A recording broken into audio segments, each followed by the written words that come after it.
What's up, YouTube? This is Too Raw for TV.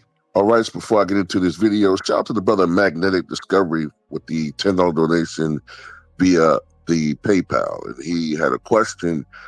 Basically, in a nutshell, his question was, should the 2007 NBA Finals loss count against LeBron James? Now, some people will say that he should get a pass because of the fact that he was young. Okay, he was young. He wasn't quite there as a player. And, you know, that the Cavaliers really didn't have a serious chance against that 2007 Spurs team, right? And I pushed back against that for multiple reasons. The number one reason why I push back against that is that despite the fact that the Spurs blew away the Cavs 4-0 as far as the spread, I believe every one of those victories were single digits. In some of those games, it really was, the final score was like 4 to 5 or 6 points as far as differential. So those were winnable games. That was still a winnable series. And I remember the front court of Zydrunas Ilgauskas and what was his name? Forget his name right now. Jesus, I'm having a brain fart. Drew Gooden, excuse me.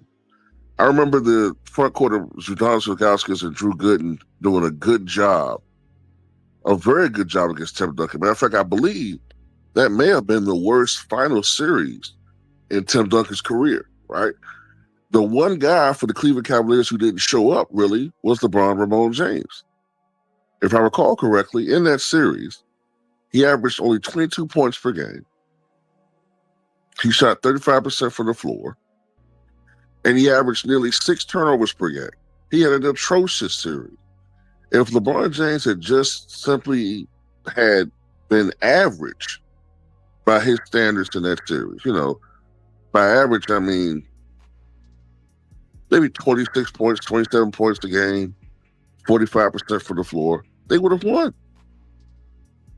They would have won. So, yeah, that counts against him. It does, because he singularly cost them that series. Another reason why I don't give LeBron James a pass for losing that series is because of his rabid-ass fan base. They're the main ones that always want to brag about how, oh, he led them to the finals despite having a bum-ass team, and despite the fact that his team sucked, and, you know, he was able to lead them to the promised land almost, but then him having a black-ass team caught up to him. Pretty much, that's how the narrative goes, right? It's funny because I never heard that stuff until after LeBron James left Cleveland in 2010. Then all of a sudden, magically, these Cavalier teams were horrible. But we never heard that when he was actually on those teams. Never. We never heard that. Larry Hughes is a bum now, right? But in 2005, 2 years before that finals run, Larry Hughes was averaging over 20 points per game with the Washington Wizards. I believe he was an all-star that year. And he was leading the league in steals. But now, you know, he's just a bum. And his fan base loves to make it seem like every game of that playoff run, save the finals, was that Game 5 on the road against the Detroit Pistons in the it was the Eastern Conference Finals. They want to make it like every game was like that. When in reality, LeBron James had a bunch of bad games during that postseason run, and the bench came through in many different games in that playoff run.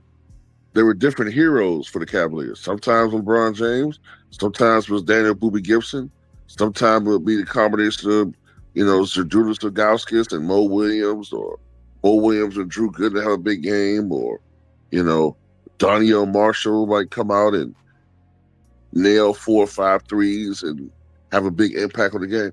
I remember that playoff run. It was a team orientated run, a team run, a total team effort, I should say. It wasn't just LeBron. Yeah, he had that one game where he dropped 48 points. But his fan base like to make it like it was every game. And last but not least, his fan base is very unrealistic when it comes to Michael Jordan, because they somehow expect Michael Jordan, when he was 20, 21, 22 years old, to beat that mighty Celtic team, right? He's supposed to beat that team by himself. How many times do we hear them say, "Oh, 1-9"? Jordan was only 1-9 in his first 10 playoff games. So since they hold it against us, why the fuck should LeBron get a pass?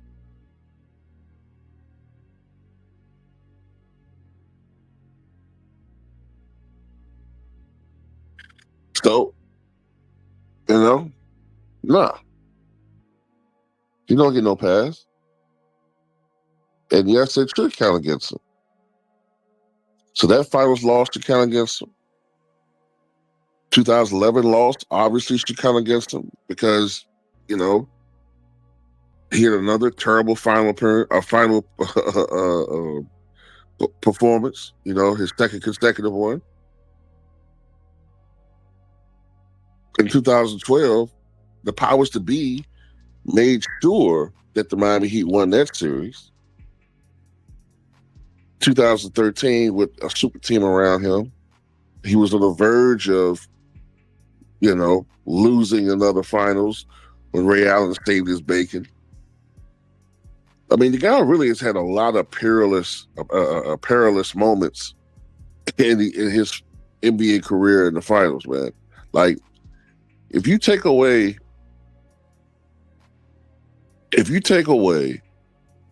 Ray Allen's shot, and if you take away the Draymond Green suspension, then more than likely he goes to 2-8 in his finals career. 2-8. With the one bubble title. But anyway, that's all I got to say about it. Tell me what you guys think.